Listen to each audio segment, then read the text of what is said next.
Hello, avid readers, book nerds, or casual observers. Welcome to the Read Along brought to you by the Lit Round Table. I'm Anna. And I'm Joseph. And today we are going to be going over chapters 5 through 9 of Book 2 of the Dragons of Autumn Twilight, the first Dragonlance novel by Margaret Weiss and Tracy Hickman. This was a fun little section because this is, I think, what I most remember reading. Like, I remember parts of book 1, but this part I was like, oh yeah, I totally know who's following them. And I totally know like some of the beats that were coming. You know all the drama. Yes. Also, there's a fair amount of kissing in this section, which I think is probably why middle school brain remembered it. Just a hunch. The hormones just burned it into your memory. I think so, which is funny. Yeah. I remember I forget, I think it was the ambush chapter. We'll get to it. Yeah. It was the ambush chapter with we'll get there. I was like, We'll whoa. Whoa. Yeah. Yeah. It gets a little hot and heavy for a hot second. Unexpectedly. Yeah. For a D&D novel. Yes. All right. So let's start with chapter 5, The Speaker of the Suns. So like the first, this chapter has like an interesting thing with setting. Because like as we're introduced to it with the characters, it's like described as very beautiful and very Lothlorien like. Like it just seems very ethereal and lovely. And then by the end of the chapter, it's revealed by the elves that that Qualinost, or however it's said, is dying. Qualinasti. Yeah. Well, okay, so there's two different words. There's Qualinasti and then there's Qualinost. I think it's two different things. Because Qualinasti is Qualinesti.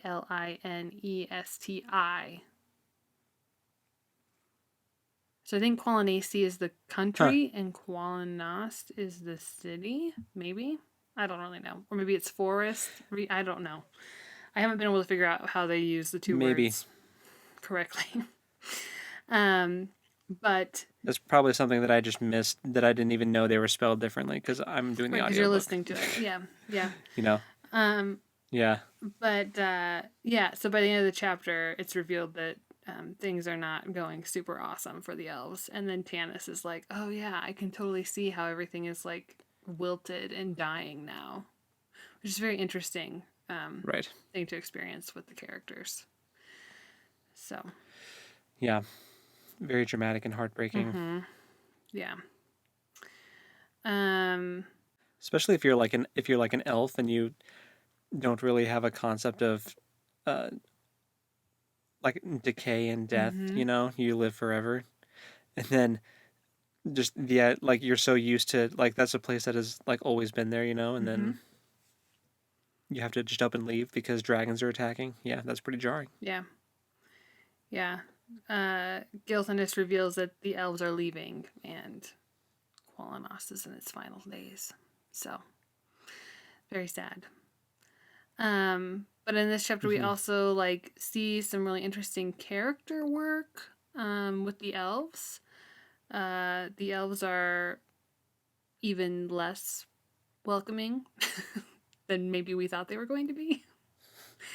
I mean, I don't know. Yeah. They're welcoming, but they're very standoffish and like, it's weird. They're weird. The elves are strange. Yeah. Like I kind of understand now though their reluctance to have people come and stay with them as they're like trying to move out. Right. You know, they're like, we're trying to bail on this whole thing, and we kind of resent the humans. It's like we're getting ready to pack up and leave. We don't really have time or like manpower and food to like babysit a bunch of humans while we're trying to like we're dealing with enough of our own stuff trying to abandon our homeland, you know, as one does. So yeah. Yep. Yeah. Tanis is like very obviously bothered by being there, which like Flint knows what's up. But Sturm is like, oh, it's just because he's returned home and he's been gone so long. But it's like, nah, it's because there's this elf lady that he really likes. And he feels conflicted about his family history. I think I view it almost more like he knows he's going to have to talk to her and he's dreading it. Yeah. He's like, he's been Yeah. hoping that he could have Which just, is fair.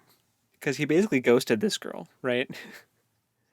It's like Oh yeah. it's like He you like he ghosted his fiance. Like yeah, we'll get to that. Unofficial fiance, I would say. right. But yeah, so that's kind of an interesting dynamic where Sturm is like, I feel for you, man. Isn't this weird? It's weird to be home.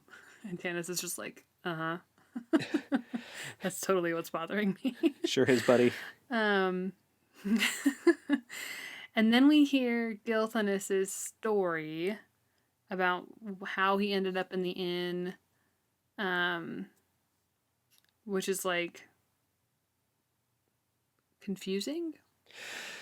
Yeah. I thought it was kind of confusing. It's like it doesn't like I totally understand, like there are certain characters that question this story later on that are think that he's a little sus, and I get it because his story doesn't track super well. Like they Yeah. came across a bunch of humans, asked them to come fight with them. Like we're kind of shaky on what his objective was in the first place until it's revealed later on. But like he was going off to do something to help buy the elves some time to get out, basically. And comes across humans along the way. They team up, they go to fight, but then they get ambushed by draconians, and everyone pretty much dies except for him. He says he got hit on the head, and then And he wakes up and he's like been thrown over a cliff, and right. there are maybe other survivors? Question And then mark. he goes to Solus and sees some of the people that were with his group tied to stakes in the middle of the town square, and he watches them get executed by dragonfire and all this stuff, and it's like super dramatic, and it's like super like emotional for him, and everyone is super distraught to hear about dragons and everything, and Yeah. we're just kind of And like, he sees Lord Verminard, oh who we haven't really seen a description of until that point. right, So that was he comes in interesting. riding a dragon and cooks some people. Yep. Yep. But it does seem, and then he shows up at that inn that our group happens to be showing up at too. So it's like, Yeah. yeah, it's a weird story. But he's like very emotional while he's talking, and all the elves are like, "Oh, what a terrible thing to have happen," and they like totally buy it. Yeah. Which I don't know that it's not a legitimate story or not. I'm just agreeing that it is a weird story. Right. And a little suspicious. You probably remember whether or not it's legit or not, but you're probably not going to say. I actually don't remember that part. Oh, okay. His story has nothing to do with kissing. So Right, so that didn't retain. it didn't stick. Of course. And then Gold Moon also reveals her medallion to the Speaker of the Suns. Oh, did we say who the Speaker of the Suns is? That's Gilthanes's dad. Yes. So he's a pretty important person. Nobody calls him by his name. Right. In fact, I don't know that most people even know what his name is, except for his children, but even they just call him Speaker of the Suns. Right. Is he And like then the elf Fizban. leader? Is he like the king, kind of? Or no? Yeah. He is? Okay, that's what my impression For was. sure. Okay. Yeah. Yep. But then Fizban is like, I'm going to call him by his real name, Solostarana, or whatever his name is. Solostarin. Fizban So is such Fizban, yet again, proving that he is smarter and older than maybe he looks. he is an enigma. Because he also, like, gets into a fight with a tree while they're walking again. That, Uh-huh. like, trips him, and he yells at it. Which is kind of interesting, because the elves talking about the trees talking, so I'm like, is he actually, like, hearing the trees talking? Hey man, And it that's just like seems crazy. that's a spell you can have in D&D. You can commune with Yeah. plants and whatever. Like you can talk to plants in D&D, so Maybe he's actually a druid, because that's a druid thing. And some druids also have fire magic, so Maybe. that'd be interesting. Maybe. He also like forgot what his name was, so had to get Tass to tell him what he's currently going by. That While seems he like stands someone. up to the Speaker of the Suns.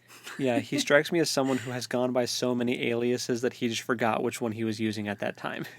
Yeah, yeah. And then his hat falls over his eyes. And he's like, "Oh my gosh, I've gone blind!" Like it's a Yeah. very. He like stands up to this like high elf lord and is like kind of impressive and intimidating. And then like in the next split second, he Is is it back to dope? being kind of Like, a dope. yeah, um, and then Lorana is revealed, and even Raceland is like, "Wow, this lady, she is super attractive." yeah.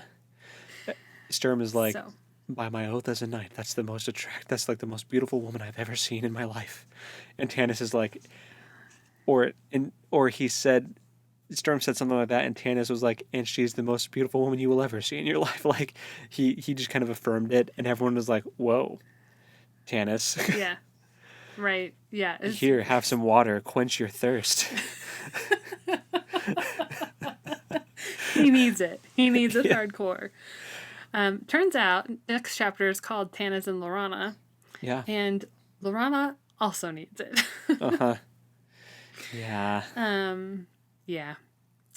So, Lorana like goes around. She leads them to where our companions are going to be resting, and she's like she's like the perfect hostess, right? She's talking to everyone like they're so important to her, and she wants to make sure that they're all comfortable and okay, and she's very sweet.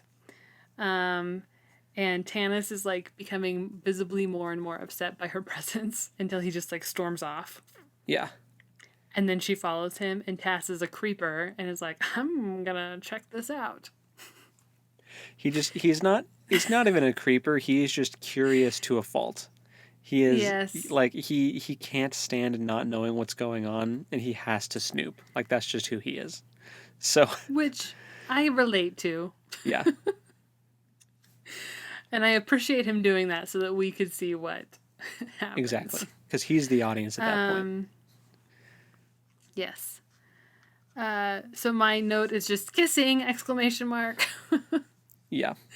A And lot a of big it. reveal, Lorana and Tanis are/were betrothed. So Maybe just to them. Like I don't think that's something yeah. that Gilthanes or the Speaker of the Suns was in on, but or maybe not, but I don't think the Speaker of the Suns knows, but I think that Lorana revealed it to Gilthanes, and that's okay. why Gilthanes like confronted Tanis, because that's why Tanis left. Right. Was because of that confrontation. But yeah, so they're She's all over him. she's all over him. She's like arms wrapped around neck, like won't let him go, and just she's there to make out. And Yeah. she's like, "Oh, I love you so much. Where have you been? Oh, I'm so glad you came back. You came back because you love me so much, don't you?" She like kind of reminds me of Miss I've been Piggy waiting from for you. like Miss Piggy from like the Muppets. Like that's almost the Yeah. voice. Like if this was a Muppet movie, that's who would be playing this character. Oh, yes. Except I really love her character, but yes, at this she seems very, I don't know. It's very interesting. Yeah, throwing herself at Yes. this guy that she hasn't seen since she was literally like. It's been like 100 years, but I'm gonna say in her defense, she's an elf, and so 100 years probably isn't that long of a time period. You'd think that'd be enough time to get over a guy, but I don't know. Not, but if you thought if you thought that you were like engaged to somebody and they disappeared and you didn't know exactly why they disappeared, or that like they weren't planning to ever come back, Yeah. and you're a semi-immortal person, I think you would hang on to that. I don't think she's crazy. I don't want to like paint her as like this crazy can't get over a guy person. But 100 years of Well, waiting. with no, I guess it's a different Anyway, time. It's not like they can shoot each other texts or anything, so I get it, it's different. But no, like, you know, right, not even a letter, Tanis. Come on, he totally no, like right. he's at fault here. He He's totally hugely at ghosted. fault for this. He totally ghosted her after Yeah. like confessing love and proposing to this woman, and then just left. So like he's totally like on the hook. But I did not expect her to react that Yeah. way. I thought that he was going to get chewed out. I didn't think that that Well, he was yeah. going to get uh, uh, pounced on like that. Right. Right. So Well, and he's like, I fell in love with somebody else, like, that's a human, and this isn't going to work. And she's like, well, why are you still wearing my ring? Which, good question. Why is he still valid. wearing your ring? Um, and so then he gives it back to her, and then she throws it, and guess who picks it up? Bilbo. Tass, and ends up Oh, as part right. of Tass's collection. Yes. I don't think this is a magic ring, but who knows? It could be. Yep, Tass picks up the ring. Just like a good Yes. hobbit. Yes. I mean, Kender. And Tanis and Lorana have broken up, essentially. And then Right. chapter 7, we have Farewell and the Companion's Decision. There's a big feast that only Tass and Fizban really enjoy because Tass doesn't feel fear and Fizban is an enigma who Yeah. is kind of checked out but super checked in at the same time. Yeah. And then Gold Moon says her name wrong. Weird. Gold Moon likens. Gold Moon. Yeah, she likens it to a funeral meal. Like the whole like intro to this chapter is her talking about how it reminds her of her mother's funeral. Yeah. In the food that was served and how like people are eating it but they're not enjoying it.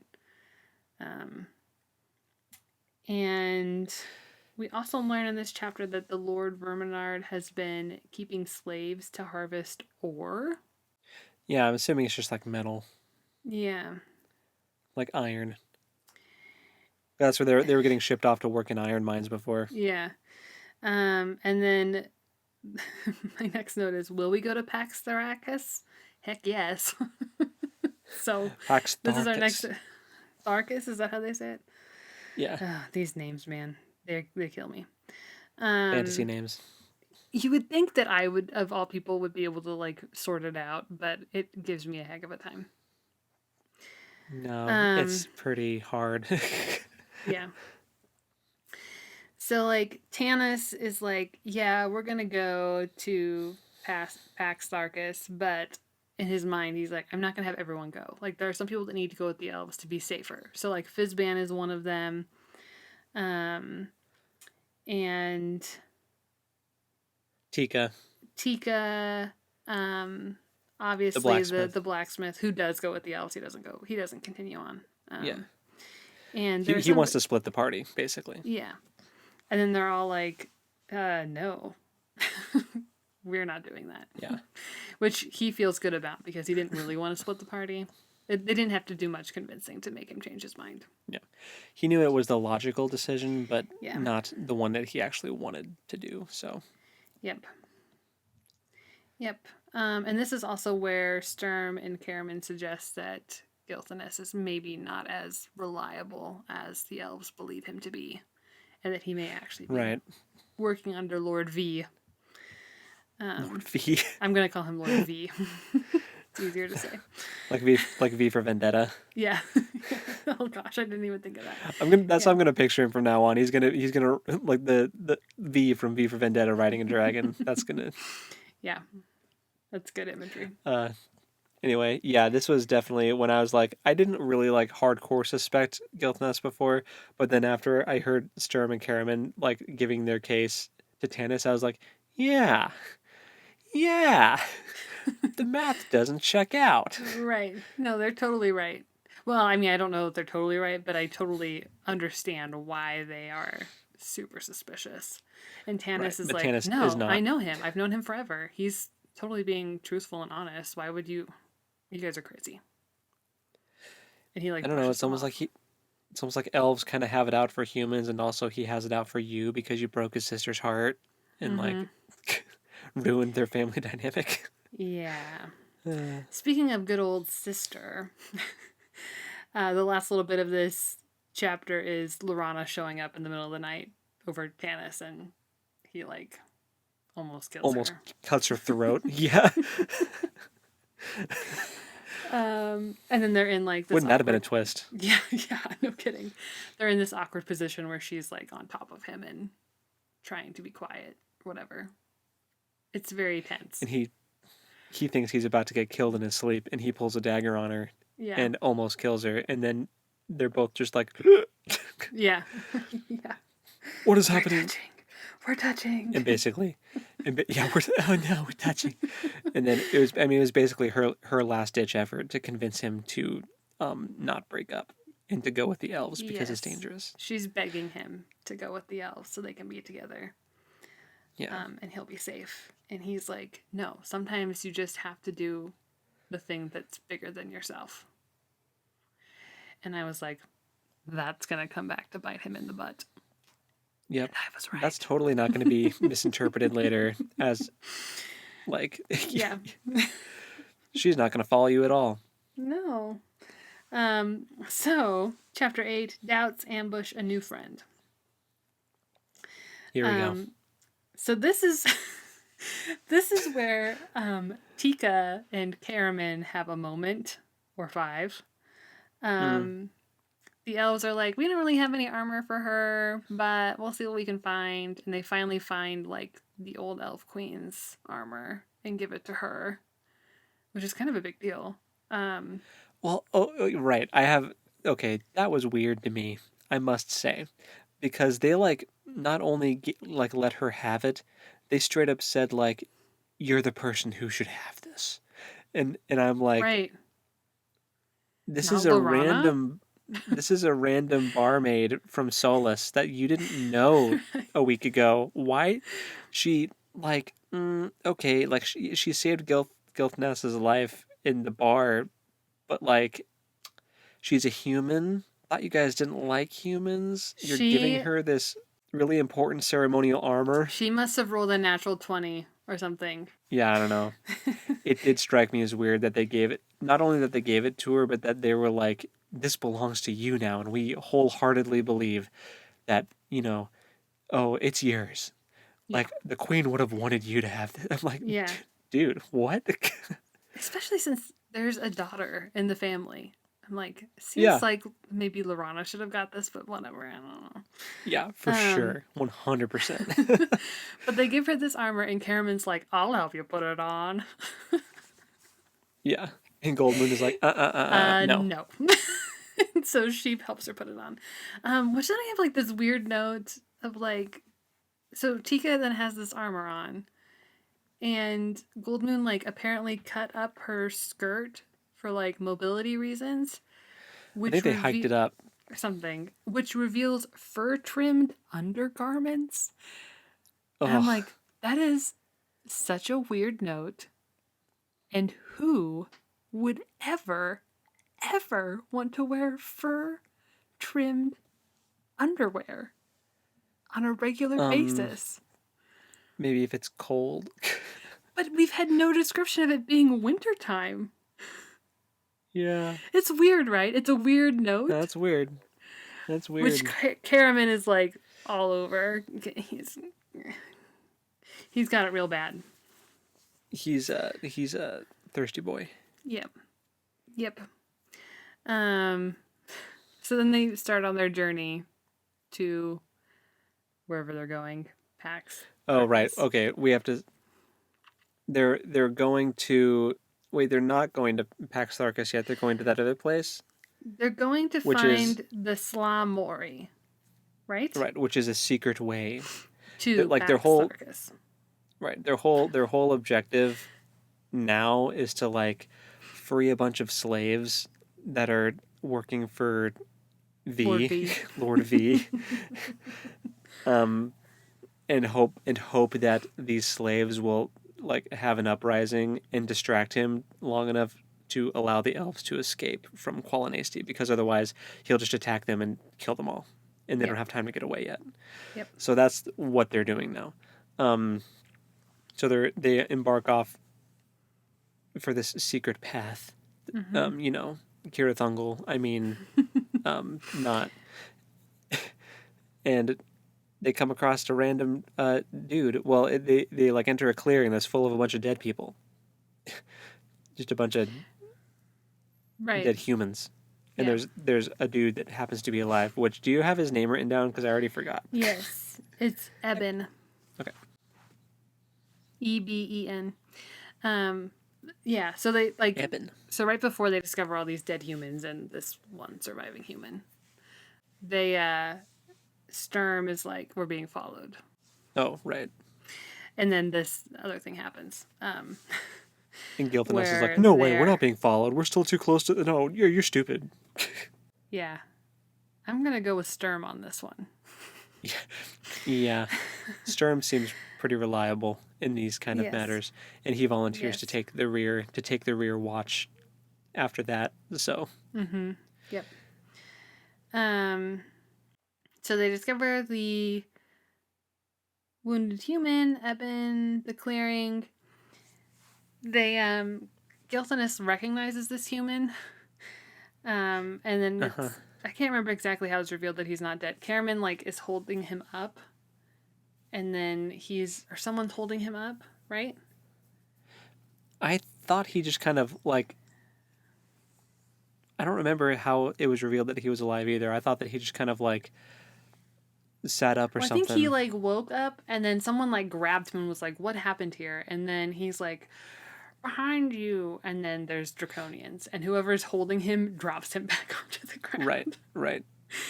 Um, So whoever that and was. so that yeah, I think it's Karaman probably, but then there's this big fight, and Fizban almost does Fireball again, but Raceland stops him Yeah. because again, all these people are around. Yep. So then he's like, "Oh, I know another spell," and then like he's off in the background trying to remember this He's other like, spell. What's that web spell? How did Mm-hmm. that go again? Yeah.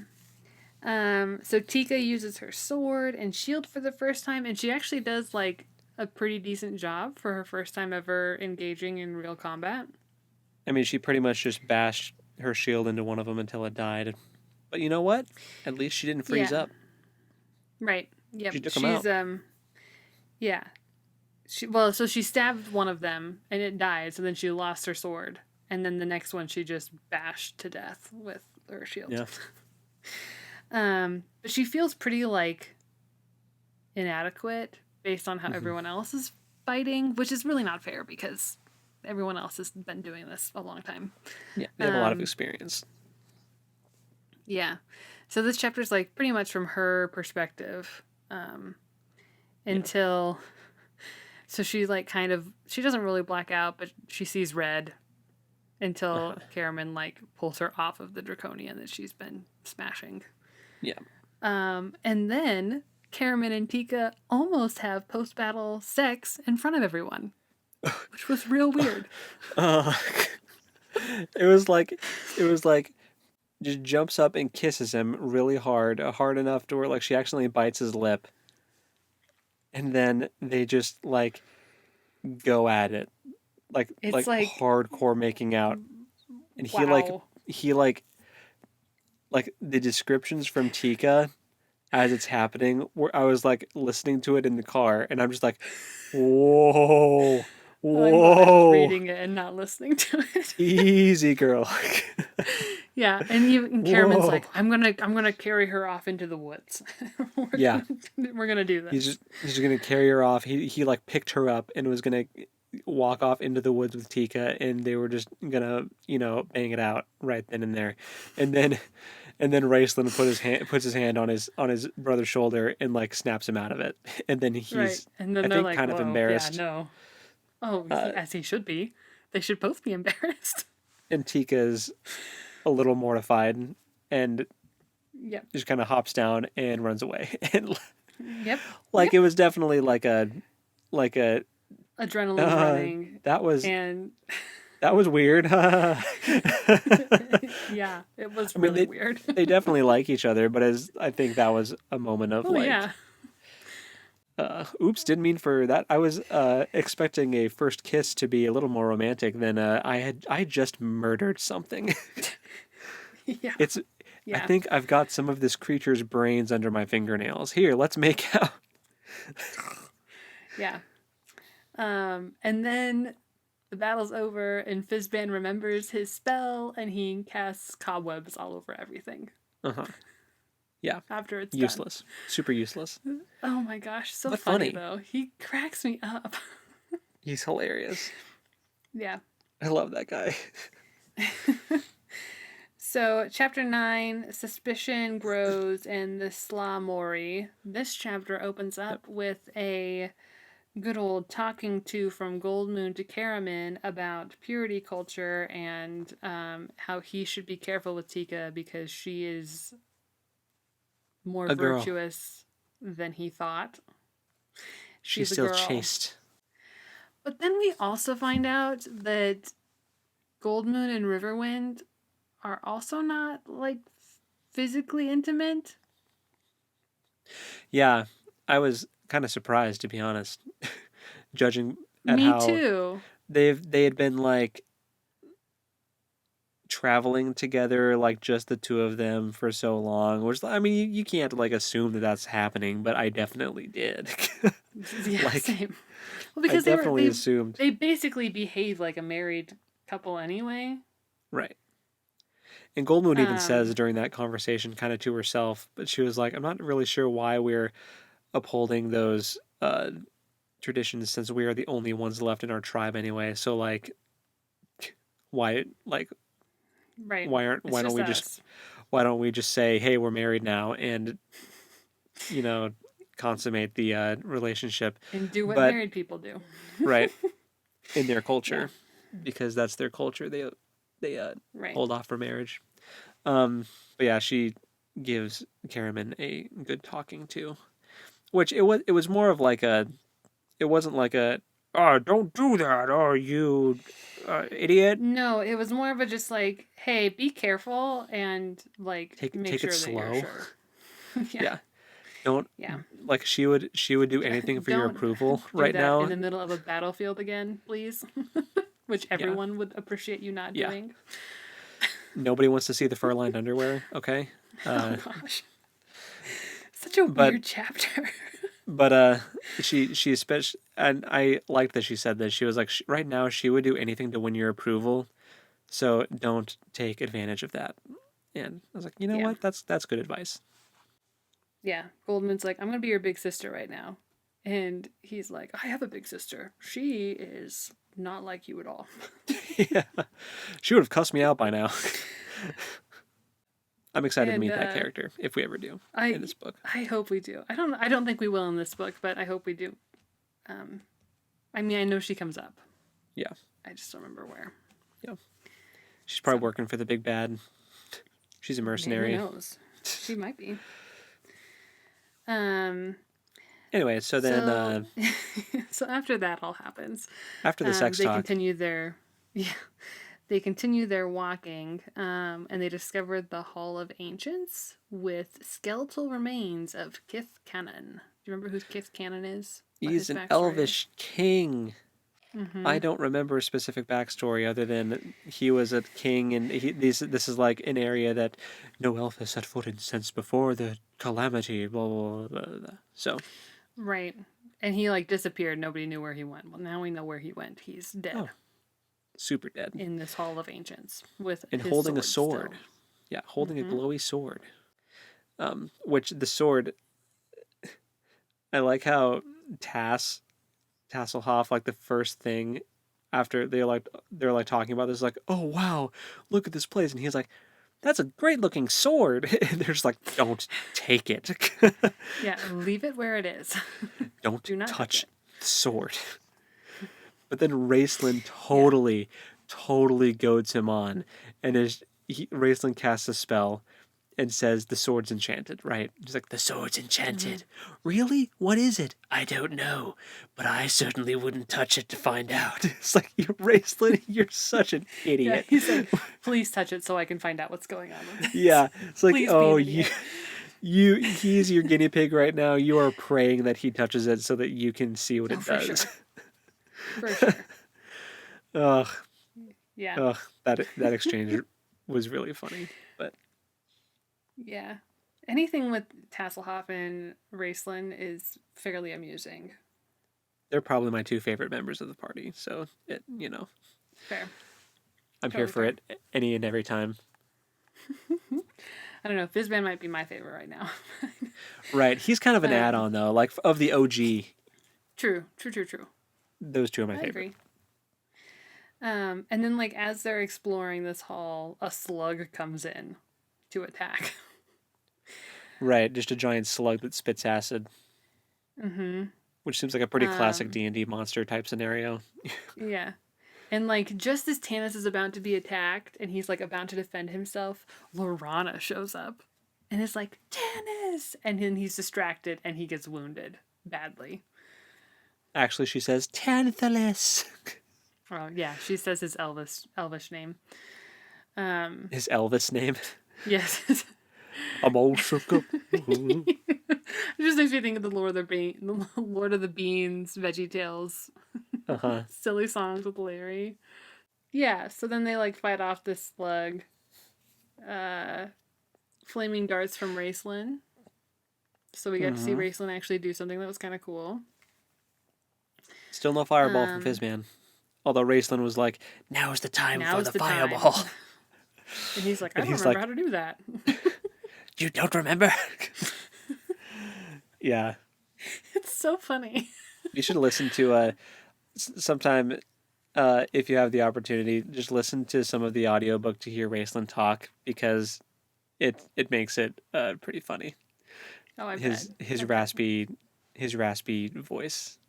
Um anyway, but yeah. I Mhm. think they like Tanis's sword gets melted because the thing spits acid. It spits acid at Tanis and it melts his sword and really messes up his sword arm. And then Goldman comes over and heals his arm, so his arm is fine, but he's still swordless. And arrows seem Right. to be just bouncing off this thing like they're nothing. So he's panicking, trying to protect his friends, and he just He's like reaches reaching for out, anything to throw. yeah, anything that he can use as a weapon, and he wraps his hand around a sword and the scabbard comes free and he attacks the slug and yeah, and then it's like you just randomly found a sword, huh? Hope it doesn't glow or is enchanted. Hope it didn't Well, belong to an ancient elf yeah. king. That would be Hmm. unfortunate. I wonder if it's cursed. Well, so after all this happens, everyone's like, dude, you just took the sword.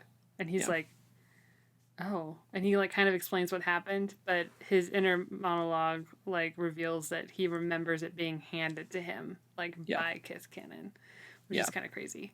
And then Tass is like, I got the scabbard for you. Did they actually kill the slug or did they just wound it and it ran away? Do you remember? I don't remember. It was a very like I don't. dramatic moment, and I don't. Yeah. I was also driving, so I don't remember exactly if. Well, either way, the slug is no longer an issue. It either ran away or was killed. So, Right. Yep. But now Tanis has the sword. Oh, oh, we didn't talk at all about. he's also chewing Lorena out Oh yeah, because he's like, why are you here? that's like a whole thing now, and he's like, go back, go home. What are you doing? And Raceland's like, we can't do that. She might die. It's a long way back, and there's draconians everywhere. She's with us now. She's in it. She has to come with. Yeah. And Tanis is like, I hate you so much, and I hate that you're right. It's like I Yeah. just didn't want to deal with her. Right. Yep. So she's along for the ride now. Mm-hmm. Um, but we didn't even talk about how Eben is like Oh right, sowing more seeds of dissent among them about like whether or not Giltanis is trustworthy or whether or not Eben is trustworthy, and like their two stories don't really mesh up at all. right. Because Um, so Evan was a part of that group of humans that Gilthanas recruited into their group originally to fight, and then when they got mm-hmm, ambushed, he said Gilthanas wasn't even with their group when he got ambushed, and mm-hmm.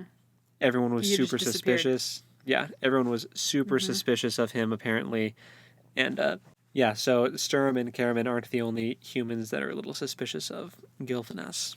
apparently the other humans that he was with also thought he was kind of sketchy. So, And yet Tanis is still like, no, no, he's fine. I trust him. I trust him more than I trust you, random new human.